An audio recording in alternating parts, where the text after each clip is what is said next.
Повече от 400 земеделци от цялата страна събра втората сесия на КВС Академи, която се проведе на 16 и 17 януари в изискан хотел край Правец. Традиционната вече работна среща, организирана от КВС Семена България, има за цел да дава на фермерите пълна и точна информация по въпросите, касаещи земеделското производство. За последните 3 години КВС бележи траен ръст в развитието си и днес е най-голямата европейска компания за производство на царевични хибриди. Затова и второто издание на работния форум беше посветено на високотехнологичните методи за отглеждане на царевица за зърно, силаж и биогаз. През стопанската 2013 година най-силно застъпени по българските полета са били хибридите на КВС от групи 400 и 300 по ФАО. В портфолиото си за новата стопанска 2014 година, представено от Светослав Серафимов, компанията ще предложи нови хибриди във всички групи по ранозрелост от 200 до 600 по ФАО.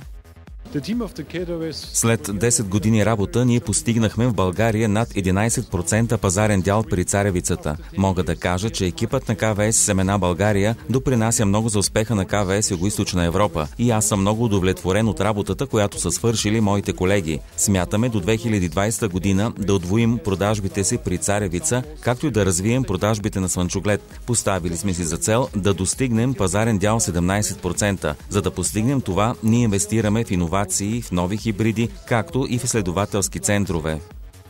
По време на форума преподаватели от Пловдивския аграрен университет, с който КВС извежда съвместни опити, изнесоха презентации по въпросите за отглеждането на царевица и нейното азотно хранене. На второто издание на КВС Академи за първи път бяха представени новите слънчогледови хибриди на КВС в Clearfield технологията, включително и препарати за ефикасна растителна защита от фирма BASF, с която семенарската компания започва да си партнира. От КВС представиха и цялото си портфолио от зимни житни култури. Една от моите задачи като ръководител на технологичния и производствен отдел е да следя какви са най-новите достижения на науката и технологиите в нашата област и те да бъдат прилагани в семепроизводството, така че да сме в най-добра услуга за нашите клиенти. Ние предлагаме хибриди, които са специализирани за климатичните условия в България. Това означава, че всички фермери, които са закупили царевични семена от КВС, са получили високи добиви и високи печалби. И в края на краищата всичко зависи от това колко е добивът на декар. Най-важното е добивът и след това най-важно е доверието. Ние може да вярваме в българските фермери и те могат да се доверят на нас.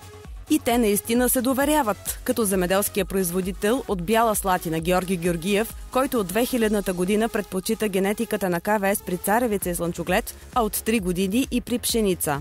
Царевицата почти във всичките диапазони, от ФАО 300 до ФАО 490 съм ползвал.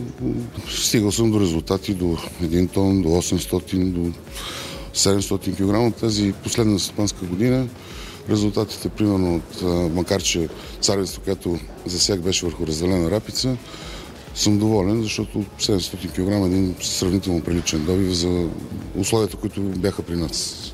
При слънчогледа съм ползвал ендурото, конвенционален хибрид, който съм, в колкото години съм го сел, винаги съм бил доволен. Резултатите там са били винаги над 300 кг. Дори в по-предишната година, в 2012, колкото и сушава да беше годината, ендурото се представи много добре, 280 кг.